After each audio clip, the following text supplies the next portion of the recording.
Os Cavaleiros do Zodíaco. Faça elevar o cosmo do seu coração. Tudo mal. Poder. Despertar o poder. Salve galera, aqui é o Dimitri e vocês estão no canal Nerdiocracia. E uma salva de palmas para a pequena participação da minha pequetucha.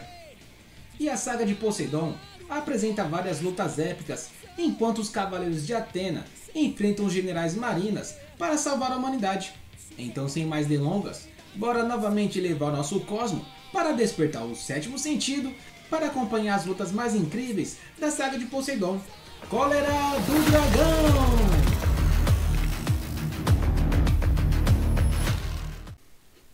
Segundo o Hipérmito é o doidão que narra as guerras santas do passado, desde a criação do universo, e revela as origens das armaduras e dos cavaleiros. Voltando, segundo Hipérmito, Poseidon, o imperador dos mares, lutou contra Atena pela posse das terras árticas e acabou sendo aprisionado pela deusa logo após a Guerra Santa. Os combates foram tão intensos que causaram um dilúvio na Terra e o desaparecimento de Atlântida, onde ficava o templo terrestre de Poseidon. Já no templo submarino, estão guardadas a ânfora na qual a alma de Poseidon foi aprisionada e as escamas dos 7 generais marinas. Escama é a denominação das armaduras usadas pelos marinas. As escamas dos 7 generais são tão poderosas quanto as armaduras dos Cavaleiros de Ouro. E como estamos falando do anime, vamos seguir os acontecimentos do mesmo, já que no mangá, a saga de Poseidon acontece logo após a saga das 12 casas, sendo que no anime, a saga de Asgard é filler. E o que acontece após a saga de Asgard é canônico, pois lá no clímax da saga de Asgard, clímax é o ponto mais alto de acontecimento, ou seja, no ponto mais importante da saga de Asgard, quando Seiya estava lutando contra Siegfried, e quando Siegfried reconhece que Freya estava possuída por uma entidade desconhecida, Atena é raptada por uma onda gigantesca diante dos olhos de todos, e enquanto os Cavaleiros de Bronze tentam descobrir para onde Atena tinha sido levada, catástrofes enormes começam a acontecer ao redor do mundo, onde ondas gigantescas, maremotos, chuvas torrenciais e nevassas ameaçavam alguns locais. E depois que descobriram quem era o verdadeiro inimigo, e que desta vez o inimigo era o grande Poseidon, e também que na verdade foi ele quem havia colocado o anel de Nibelungo no dedo de Hilda para que ela destruísse Atena e os Cavaleiros de Bronze, Seiya, junto dos outros cavaleiros, com a ajuda da própria Hilda e Freya, descobrem a fortaleza submarina dos mares. E é nesse momento que Atena acorda nos aposentos do templo de Poseidon, e imediatamente reconhece a pessoa que está em sua frente, como Julian Solo, filho de uma rica família no comércio marítimo e que também era a reencarnação do próprio Poseidon. E para resumir o contexto, Julian Solo, em seu aniversário de 16 anos, pediu a mão de Saori em casamento, tendo seu pedido negado. Daí ele ficou boladinho, e mesmo sabendo que a sua recusa poderia causar mais uma guerra santa, novamente Saori recusa o pedido de Julian, e sabendo que toda a humanidade estava com o destino já selado, ele fala que a única maneira de Atena ao menos atrasar a extinção da raça humana era se ela ficasse dentro do suporte principal que sustentava todos os mares do mundo, recebendo parte das águas das chuvas. E o objetivo de Poseidon era simples. Assim como no passado, ele pretendia usar o sacrifício de Saori para tornar o grande suporte principal e todo o templo submarino resistente até mesmo ao fim do universo. Daí cabe aos Cavaleiros de Bronze ir tretar com os generais marinas, onde a porradaria iria comer solta. E a nossa lista começa aqui, Seiya contra Bayan de Cavalo Marinho. Lembrando que não é uma lista do melhor para o pior, não estou falando que não teve outras lutas que não mereciam estar aqui, e também não estou falando que a minha opinião é absoluta. É apenas um recorte de algumas das lutas da saga, já que todos, na minha opinião, deveriam e mereciam estar aqui. Sem contar que se eu falasse de todos, o vídeo ficaria enorme. Então bora pra lista. E essa luta merece estar aqui porque é a primeira grande batalha da saga, com Seiya enfrentando Bayan de Cavalo Marinho, um dos generais marinas que protege um dos pilares. A luta introduz a força dos marinas e as dificuldades que os Cavaleiros de Bronze enfrentarão. Então bora lá. Junto de Shun, Seiya foi o primeiro a invadir o templo de Poseidon, e lá eles encontraram Tétis de Sereia, uma comandante marina, uma classe menor do que a dos generais marinas, o que seria equivalente aos Cavaleiros de Prata. Logo após isso, eles conhecem também o Dragão Marinho, um general marina que mais pra frente irá desempenhar um papel muito importante. Tétis explica que Athena morrerá quando o grande suporte principal for totalmente inundado, e que para salvá-la, eles precisam antes destruir os 7 pilares que sustentam os 7 mares do mundo. Mas para isso, terão que vencer os 7 generais marinas. Somente após destruí-los, o grande suporte principal ficará enfraquecido. E assim Seiya se separa de Shun e eles resolvem partir em direção aos pilares. E quando Seiya chega perto do pilar do Pacífico Norte, guardado pelo general marino de cavalo marinho, alguns soldados atacam ele, mas ele logo consegue vencê-los rapidamente. De imediato, ele tenta destruir o pilar utilizando seus meteoros de Pégaso, mas é detido por Baian de cavalo marinho. Na verdade eu achei que ele era o Goku, mas aí eu olhei direito e vi que não era, brincadeirinhas. É que quem dublou o personagem Baian de cavalo marinho foi o incrível Wendell Bezerra, que sempre será nosso eterno Goku. E eu tenho certeza que quando vocês também escutam outros personagens com a dublagem do Wendell, sempre enxergam aquele personagem como o Goku. Pois bem, voltando. Em Asgard, Yoga também parte em direção ao santuário submarino de Poseidon. Antes ele pede para Hilda avisar Shiryu. Nesse instante, Seiya inicia o combate contra Baian, que nem se mexe para bloquear os golpes dele. Em seguida, ele é atingido violentamente pelo golpe Assopro Divino. Ele se levanta e queima seu cosmo novamente, disparando seus meteoros. E mesmo depois de atacar seu adversário várias vezes, os golpes de Seiya não fazem efeito. Porém, o golpe do General Marina faz Seiya subir até a superfície do oceano. Lá, ele tem um tempinho para refletir sobre o que deve fazer para vencer Baian. E neste momento, sua armadura começa a reluzir como se fosse de ouro. Nesse instante, o cavaleiro de Athena volta para o fundo do mar, caindo como um cometa. E novamente, Seiya dispara seus meteoros de Pégaso e desta vez, seu golpe finalmente surte efeito, rompendo a barreira de proteção de Baian. Seiya diz que ele é inferior aos cavaleiros de ouro que já enfrentou. A grande verdade é que Seiya descobriu o ponto fraco de Baian. Então ele ataca novamente, atingindo em cheio o corpo do general Marina. Nisso, Baian está sem entender o que está acontecendo, já que todos os golpes de Seiya agora atingem ele. Neste momento, a armadura de Pégaso novamente volta a reluzir ouro. Seiya diz que o sangue dos cavaleiros de ouro fez com que sua armadura brilhasse desse jeito. Ele recorda que a sua armadura foi revivida pelo sangue dos cavaleiros de ouro. Ele recorda que a sua armadura foi revivida pelo sangue dos cavaleiros de ouro após as lutas nas 12 casas. E novamente ele dispara o meteoro de Pégaso. E novamente ele dispara os meteoros de Pégaso. Nesse instante, ele conta a experiência que teve na luta contra Míssil de Lagarto no passado. O Cavaleiro de Prata utilizava uma técnica similar ao de Baian, por isso Seiya conseguiu quebrar facilmente a defesa de Baian. O General Marina fica impressionado com a experiência de combate de Seiya, mas disse que nada adiantará enquanto ele estiver utilizando a escama de Poseidon. Porém, rachaduras surgem na escama de Baian. Seiya insiste que Baian é inferior aos vários inimigos que ele já enfrentou. Nesse instante, Yoga chega ao local, mas Seiya diz que pode vencê-lo sozinho. O General Marina ataca com os ventos de furacão novamente, mas o Cavaleiro de Bronze queima seu cosmo até o 7º sentido, fazendo a sua armadura reluzir a ouro mais uma vez. Então, ele dispara um poderoso meteoro de Pégaso, vencendo Baian. Após isso, Seiya avisa a Yoga que eles precisam destruir os 7 pilares. Shiryu chega no local ao tempo de ouvir as palavras de Seiya. Yoga e Shiryu partem para outro pilar. E depois de derrotar Baian e tentar derrubar o pilar sem sucesso, ao perceber que não poderia destruir o pilar com seus golpes, Seiya está prestes a lançar o seu próprio corpo contra o pilar. É aí que o jovem Kiki chega com a armadura de Libra, a mando do mestre ancião, e usando o escudo da armadura, finalmente o primeiro pilar é derrubado. Shiryu de dragão contra Krishna de Crisaor. Essa é uma das lutas mais intensas da saga, onde Shiryu precisa superar a resistência quase impenetrável de Krishna e a sua poderosa lança. Essa é uma luta de resistência e determinação. O General Marina possui um ataque semelhante a do Excalibur, a lança relâmpago, e é no território do Oceano Índico que Shiryu e Krishna se enfrentam. Usando sua lança intermitente, Krishna perfura o corpo e o escudo de Shiryu, que tenta de novo cortar a lança sagrada de Crisaor. Neste momento, o espírito de Shura fala com o cosmo de Shiryu e o relembra que a espada sagrada Excalibur habita em seu braço direito. Shiryu então eleva o seu cosmo e, interagindo com o sangue de Mu de Ares, faz brilhar sua armadura de bronze, fazendo com que ela fique dourada por um instante. E pela segunda vez, ele tenta destruir a lança, porém sem sucesso. Crisaor perfura o joelho de Shiryu Nisso, o dragão percebe que apenas terá êxito em destruir a lança se arriscar a privar de sua defesa.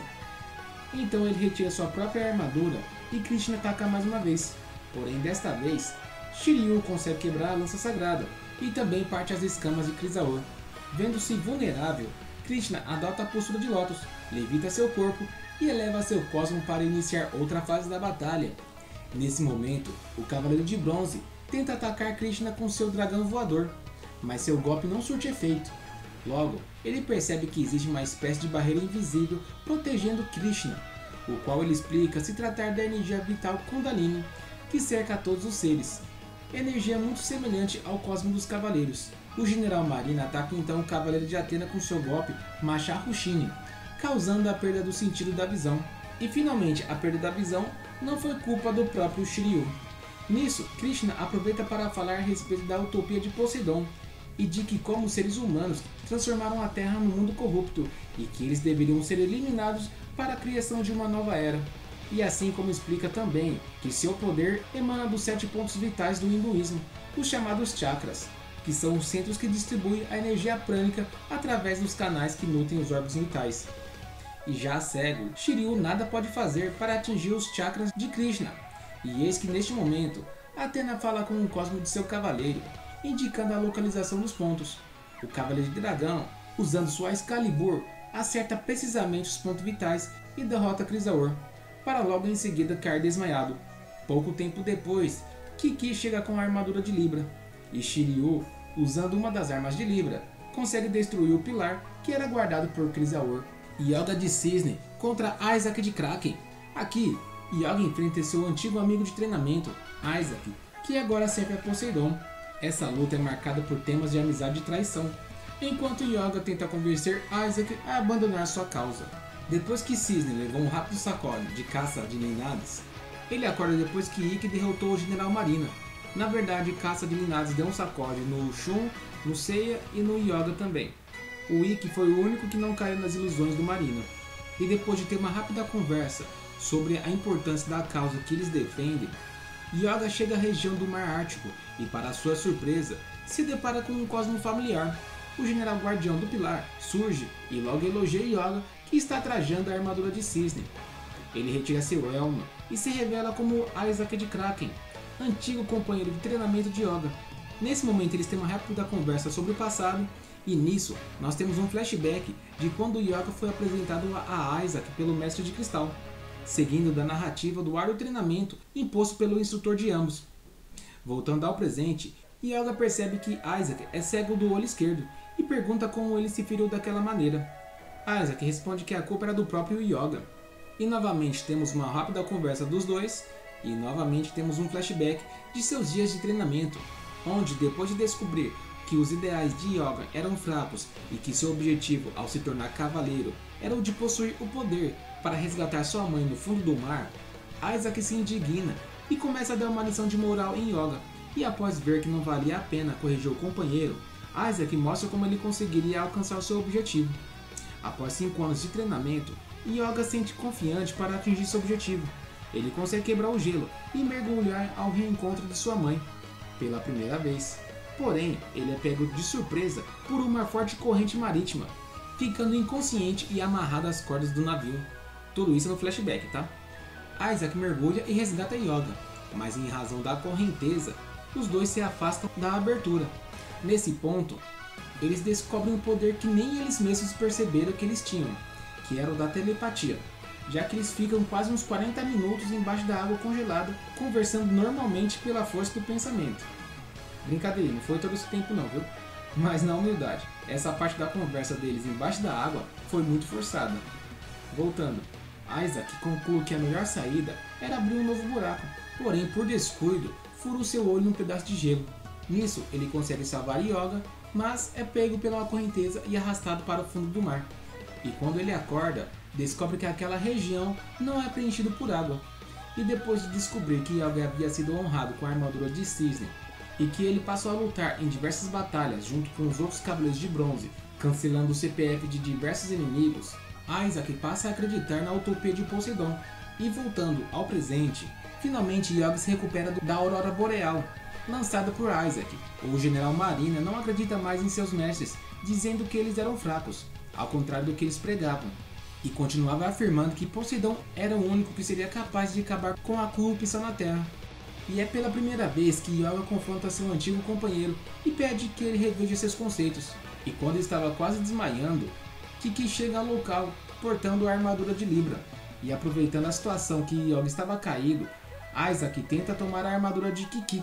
Então Yoga se levanta, elogia a bravura do pequeno aprendiz de cavaleiro e percebe que a causa pelo qual ele luta é mais importante que assuntos pessoais. Então, ele eleva seu poder até o sétimo sentido, fazendo com que Isaac sinta a presença de seus dois mestres, o Cavaleiro de Cristal e Camus de Aquário. Porém, ele continua negando a autoridade de seus mestres e se irrita com Yoga, que continua a lutar. Nisso, Yoga dá um golpe no General Marina, no momento em que sua armadura fica dourada. E é nesse momento que eles disparam seus golpes ao mesmo tempo. A Aurora Boreal de Isaac contra o golpe final dos Cavaleiros de Gelo, a execução Aurora. Mas a determinação de Yoga supera a de Isaac, fazendo com que seu golpe supere o do seu adversário e o derrote. E usando a tonfa da armadura de Libra, Yoga consegue destroçar o pilar do Oceano Ártico. E antes de morrer, Isaac chama Yoga para contar para ele um segredo a respeito do arquiteto por trás das batalhas de Poseidon. Aqui temos Shun de Andrômeda contra Sorento de Cirene. Essa luta é incrível, e Shun enfrenta a flauta hipnotizante, que é uma das técnicas mais perigosas dos generais marinas. Na verdade, eu acho que ela chega a ser a mais perigosa. A luta é uma prova de força mental e física, com Shun resistindo à música mortal de Sorento. Quando Shun chega ao pilar do Atlântico Sul, ele se surpreende ao encontrar Sorento de Cirene ainda vivo, já que ele foi testemunha de que Sorento havia sido destruído junto com Siegfried em Asgard. Sorento explica que quase morreu neste instante, mas ele conseguiu se salvar no último momento. Ele ataca o Cavaleiro de Atena com o som da sua flauta, que atinge diretamente o cérebro de Andrômeda, de modo que ele não pode tapar seus ouvidos. Porém, Atena impede que seu cavaleiro vá de arrasta para cima com uma doce canção. Sorento ouve também a canção de Atena e percebe que é mais do que isso. É uma oração e sente que Atena está emanando seu cosmo na forma de uma calma melodia. Sorento destrói as correntes e a armadura de Andrômeda com sua Sinfonia da Morte, bem como começa a enlouquecer Shun, que reage e eleva seu cosmo até o sétimo sentido, prendendo Sorento em sua corrente nebulosa. Shun adverte o Marina, que se ele se mexer, acabará morto, mas acreditando na utopia de Poseidon, Sorento diz que deve tocar a flauta e terminar com a luta. Shun implora para que Sorento não toque a flauta, mas é em vão, já que Sorento anuncia sua sinfonia final, mas ele não tem tempo sequer de soprar a flauta em transversal. Shun dispara a tempestade nebulosa com toda a força. Ele é arremessado contra o pilar do Atlântico Sul, sua flauta gira e cai aos pés de Kiki, que acaba de chegar com a armadura de Libra. E Shun, usando as barras tripla da armadura de Libra, destrói o pilar do Oceano Atlântico Sul, fato que é percebido por Sei e Poseidon. Agora, só restam os pilares do Atlântico Norte e o principal. Ah, só para lembrar, ao mesmo tempo em que Shun estava enfrentando Sorento e que estava enfrentando Kenon, Seiya e Yoga e Shiryu estavam chegando no templo de Poseidon. Ikki de Fênix contra Kenon de Cavalo Marinho. Aqui, Ikki enfrenta Kenon, o irmão de Saga de Gêmeos, que possui habilidades semelhantes às do lendário Cavaleiro de Ouro. A luta é cheia de reviravoltas psicológicas, já que Kenon tem segredos importantes sobre Poseidon e seu verdadeiro plano. E assim, depois que Ikki derrotou Linhades, ele parte direto para o suporte principal, mas antes de chegar lá, ele se depara com o dragão marinho, e ao sentir um cosmo familiar, Ikki ordena que ele se revele, e é nesse momento que Ikki tem uma enorme surpresa, ao se deparar com ninguém menos que Saga de Gêmeos. Mas ao desenrolar da conversa, ele se revela ser Kenon, irmão gêmeo do Cavaleiro de Ouro Saga de Gêmeos. Ele usa um golpe semelhante ao do Cavaleiro de Gêmeos, aquele golpe outra dimensão, e manda Ikki para outro lugar, e enquanto ele voltava para o seu posto, Sorento de Cirene aparece e eles têm uma breve conversa. Isso acontece antes de Sorento voltar para o seu próprio pilar e enfrentar Shun. É nesse momento que Sorento revela que desconfia das intenções do dragão marinho e suspeita que o mesmo esteja manipulando Poseidon para entrar em guerra contra Atena para satisfazer suas próprias ambições. Kenon desconversa e ordena que ele volte ao suporte do Atlântico Sul, pois um cavaleiro se aproximava de lá, e voltando para o suporte do Atlântico Norte, Kenon sente duas cosmos de energias poderosas. uma que estava no seu próprio pilar e outra que estava entrando no templo de Poseidon. A cosmoenergia que estava em seu pilar era Ikki, que de alguma forma conseguiu voltar, e já no pilar protegido por Kenon, e depois de muitas conversas e revelações, Ikki aplica o golpe fantasma de Fênix em Kenon, revelando o diálogo de Saga e Kenon no Cabo Sanion, onde aconteceu o aprisionamento de Kenon, e como ele descobriu a fortaleza submarina de Poseidon e o enganou. O desfecho dessa luta eu irei falar um pouco mais pra frente, já que ela acontece ao mesmo tempo em que os outros cavaleiros enfrentam Poseidon. E finalmente, para fechar com chave de ouro, temos Ceia de Pégaso e os Cavaleiros de Bronze contra Poseidon. Essa aqui merece estar na lista pelo simples fato de ser a luta final. E a batalha final ocorre no templo de Poseidon, onde os Cavaleiros de Bronze unem forças para enfrentar o Deus dos Mares. A luta é monumental e cheia de sacrifícios, com Ceia vestindo a sagrada armadura de Sagitário. E depois de todas as incríveis batalhas que aconteceram no santuário de Poseidon, não seria de se admirar que essa última luta seria a mais emocionante de todas. Algo que acontece depois que Ikki descobre que o general Marina Dragão Marinho é na verdade Kenon, irmão gêmeo de Saga de Gêmeos. A verdade revelada é que o próprio Kenon foi o mentor de tudo que estava acontecendo ao tentar manipular Poseidon para que ele mesmo pudesse governar os mares e a terra. Quando Seiya chega à sala do trono e encontra a China desmaiada, Poseidon remove a parede que separava seu templo do grande suporte principal. Ele revela que Athena está lá dentro e que a esta altura já poderia ter ido de Vasco, já que o pilar se encontra totalmente preenchido de água e ela havia parado de cantar há pouco tempo. Seiya ataca o Imperador, mas nada adianta, e mesmo em sintonia com o sangue de Aiolia de Leão, sua armadura se torna novamente dourada. Poseidon desintegra ela como se fosse nada, e no momento que ele iria dar o golpe final em Seiya, ele é salvo por Shiryu, que com a ajuda do seu escudo mais poderoso do mundo, consegue impedir o ataque do deus. E já no santuário, na casa de Ares, Mu, Aiolia, Aldebaran, Milo e Shaka conversam sobre a possibilidade de irem ajudar os Cavaleiros de Bronze, mas Mu fala que o mestre ancião não deixa eles largarem seu posto. Lembre-te, com a morte de Saga de Gêmeos, agora o mestre ancião é quem ocupa o cargo de mestre do santuário. Nesse instante, Yoga chega ao templo de Poseidon e também se prepara para atacar, mas o Imperador é mais apto e lança um golpe, que é novamente interceptado pelo escudo de Shiryu. Mas desta vez ele é eficaz e destrói as armaduras de Cisne e do dragão. E Seiya, com aquela força de vontade básica, se levanta e volta para a ação. E novamente voltando ao santuário, enquanto os Cavaleiros de Ouro discutem sobre a possibilidade de irem para o templo de Poseidon, um Cosmo sai da casa de Sagitário em direção ao santuário submarino. É Aiolos que enviou sua armadura em socorro dos Cavaleiros de Bronze. Nesse momento, Kenon também reconhece este poder e teme que ele possa despertar Poseidon, o que iria arruinar seus planos por completo. A armadura de ouro de Sagitário chega ao templo de Poseidon, que agora protege o corpo de Seiya. O deus dos mares adverte que nada mudará e que se ele atacar novamente, todos os seus golpes voltarão contra ele. Seiya dispara a flecha 1, 2, 3 vezes, mas nada adianta. Na segunda vez, ele teve até o privilégio de ser protegida por China e de ter ouvido a declaração da Amazona, que claramente fala que o ama. Mas pelo jeito o Seiya parece não ter se importado muito com isso. E novamente no santuário, os Cavaleiros de Ouro sentem mais uma estrela indo em direção ao Mediterrâneo. A luz partiu da casa de Aquário. E depois de Shun também chegar ao local do embate, os 3 companheiros de Seiya depositam seus cosmos na flecha e entregam a Pégaso. E com o apoio de China, Shiryu, Shun e Yoga, Seiya lança a flecha pela 4ª e última vez, obtendo finalmente êxito, já que ela atinge diretamente Poseidon na testa. E sentindo que o cosmo divino de Poseidon se extinguiu, os 5 Cavaleiros de Athena deixam Júlia e o Solo para trás e partem para o suporte principal. Porém, neste momento, o que Kenon mais temia acontece. Sim, o Imperador Poseidon finalmente despertou por completo. E é agora que a bagaceira vai comer solto.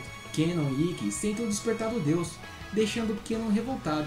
Sorento chega ao Atlântico Norte, acompanhado de Kiki, e diz ter ouvido toda a verdade. Kiki, com a permissão de Sorento, entrega o escudo de Libra para Ikki, sob os protestos de Kenon, que o acusa o general Marina de traição. Sorento replica que, considerando que essa batalha foi um desejo de Kenon e não do Imperador Poseidon, ele deve agir de modo a destruir a ambição do Cavaleiro de Gêmeos. E sob as súplicas do Dragão Marinho, Ikki derruba o pilar do Oceano Atlântico Norte. deixando vulnerável o último ponto de sustentação do santuário submarino. E voltando à luta contra Poseidon, já no suporte principal, os cavaleiros são surpreendidos por um golpe poderoso de Poseidon, e depois de se levantarem e de estarem prestes a sofrer outro golpe, o ataque do deus é impedido pela armadura de ouro de Aquário, que se divide e veste Yoga. Poseidon lança um ataque de seu tridente e está prestes a atingir Cisne. Porém, Yoga é salvo por Shiryu, que impede a investida do deus com o escudo de Libra. A armadura de Libra se separa e veste Shiryu. Agora os 3 cavaleiros de bronze vestem as armaduras de ouro. Seiya, Shiryu e Yoga unem seus cosmos e lançam, respectivamente, seus golpes: Cometa de Pégaso, Cólera do Dragão e a Execução Aurora. A combinação surte efeito e supera o ataque do tridente do Imperador, que cai desacordado. Os 3 então ficam de frente ao suporte principal, e Shiryu se apresenta para destruí-lo com um escudo de Libra. Porém, a arma de defesa, ao se chocar contra o suporte, se volta contra ele, além do escudo ficar todo destroçado, e o suporte permanece intacto. Já diante da total frustração de seus planos e demonstrando um ódio imenso por Ikki, Keno começa a castigar Fênix. Sorento impede que Keno prossiga com o sacode de Ikki, e embora não tenha a intenção de salvar Fênix, afirma não poder permitir que Keno continue vivo. Sorento ataca seu antigo companheiro com a Sinfonia da Morte, porém ele é interrompido por Ikki, que objetivava saber onde Keno escondeu a ânfora de Atena, a única maneira que eles teriam de prender novamente o espírito de Poseidon. E nesse momento, Yoga com a espada, Seiya com a barra tripla e Shiryu com o tridente de Libra não conseguem causar nenhum arranhão sequer no suporte principal. E novamente no Atlântico Norte, Ikki diz a Keno que ele tem a obrigação de revelar o esconderijo da ânfora, uma vez que ele deve sua vida a Atena, concluído que foi o Cosmo da Atena quem salvou Kenon da morte inúmeras vezes na prisão do rochedo do Cabo Samion. Porém, cego de ódio pelo irmão na época, o irmão gêmeo de Saga não percebeu a semelhança entre o Cosmo de Saori e o Cosmo que era emanado naquela época. Kenon contradiz a afirmação de Fênix, alegando ser impossível que tenha sido Atena quem o salvou naquela época, já que ela era apenas um bebê. E mesmo negando a compaixão de Atena, Kenon revela que a ânfora está com ela, neste exato momento, no interior do suporte principal. E por considerar que Kenon vale muito pouco, Ikki simplesmente vira as costas e parte para o suporte principal. E voltando novamente no suporte principal, Fênix pega Poseidon de surpresa, enquanto explica sobre a ânfora e sua localização. E Seiya, com o apoio de Shiryu e Yoga, decide se atirar contra o pilar central do santuário para resgatar Saori. E para dar impulsão ao Pégaso, Shiryu dispara seu Cólera do Dragão e Yoga seu Trovão Aurora, enquanto Seiya é arremessado contra o suporte, ao mesmo tempo que os 4 cavaleiros elevam seus cosmos, permitindo a Ikki e também Shun reluzirem suas armaduras como se fossem de ouro. Nisso, Seiya atingiu o seu objetivo, causando uma pequena fissura no suporte, que logo se transforma em uma grande rachadura. Depois, entra dentro do suporte e desaparece. A rachadura se amplia, comprometendo rapidamente a estrutura da enorme pilastra erguida sobre o Mediterrâneo, e sob o olhar perplexo do Imperador dos Mares, a água começa a invadir o fundo do mar, condensando o vapor presente no local. Seiya então surge com Saori nos braços. Poseidon aponta seu tridente para Seiya. Contudo, seu poder é anulado por outro Cosmo, é Atena, que acabou de despertar. A Atena porta sua ânfora e ordena a Poseidon que volte a dormir. Mano, sério mesmo, Poseidon merecia perder, mano. Como o doidão coloca a única coisa que pode derrotar ele ao lado da inimiga.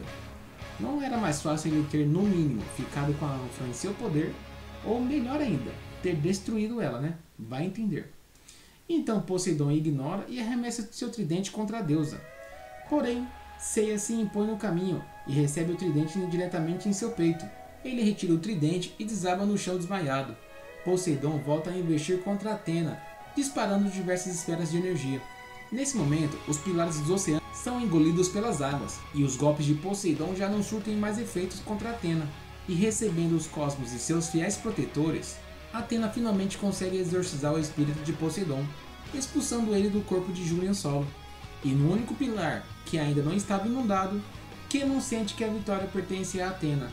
E perto dali, Julian Solo está desmaiado, e Tétis de Sereia reconhece que o Imperador foi derrotado. salvam Júlio Solo e o devolve à superfície. Então, as águas transbordam e afogam todos os presentes. Porém, o Cosmo de Athena protege seus cavaleiros, conduzindo todos com segurança à superfície. Assim, a chuva cessa, e na mansão Kido, Tatsumi e os outros Cavaleiros de Bronze percebem que o fim da batalha chegou. Mesma sensação de Hilda e Frey em Asgard, e também de Marin e os Cavaleiros de Ouro no Santuário. Já nos 5 Picos antigos, o Mestre Ancião constata que o Imperador Poseidon, Rei dos 7 Oceanos, finalmente voltou a dormir. A história termina com Athena discursando sobre a importância dos Cavaleiros para a manutenção da paz na Terra e jura protegê-la acima de tudo. Então é isso, galera. Espero que tenham gostado. Obrigado pela atenção e até a próxima.